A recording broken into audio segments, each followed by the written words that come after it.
Outra coisa muito interessante que acontece na natureza é o seguinte: se tu pegar um átomo normal na natureza, ele tem o mesmo número de prótons e elétrons. Então, por exemplo, se eu tenho um átomo que tem 3 prótons... Cadê meus prótons aqui? Se eu tenho um átomo que ele tem 3 prótons, em geral esse átomo também vai ter 3 elétrons. Claro, os prótons estão ali no meio do átomo, no núcleo, os elétrons estão em volta, eles não estão organizados desse jeito. Mas enfim, um átomo com 3 prótons normalmente tem também 3 elétrons. A questão é o seguinte: se eu for ver a carga total desse átomo, então o que acontece?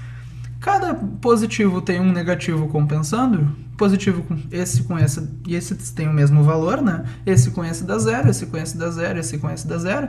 Juntando tudo, a carga total do átomo é zero. Então, em geral, na natureza, os átomos são neutros. O que eu quero dizer com neutro?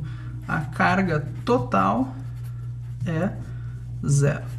Tá? Então, se tu pega então, nós, por exemplo, somos feitos por átomos, a gente tem dentro de nós milhões de cargas positivas, milhões de cargas negativas, mas todas elas têm... O número de positivas é igual ao número de negativas e todas têm o mesmo valor, juntando tudo vai dar zero. Então, o efeito de uma compensa os efeitos das outras é como se a gente não tivesse carga. A carga total é zero, a gente diz que a gente está neutro.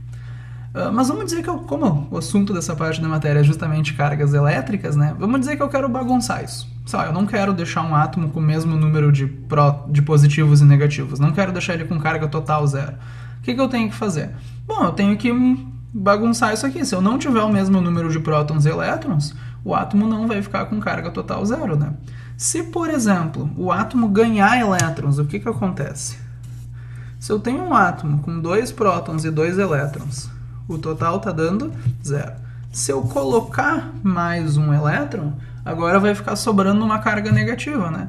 Ou seja, o átomo que ganha elétrons fica negativo.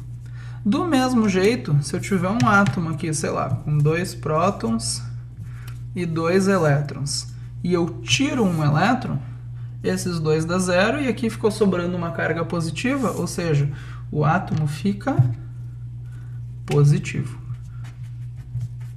Então vocês podem lembrar, tá, que o elétron é que nem uma doença, tá? Ganhar elétron é negativo, perder elétron é uma coisa positiva, tá? Então ganhar uma doença é uma coisa negativa.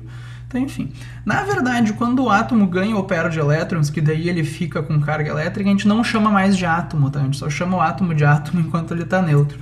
Quando o átomo tem carga, a gente dá um nome para ele, a gente chama isso de um íon. Tá, gente? Então isso aqui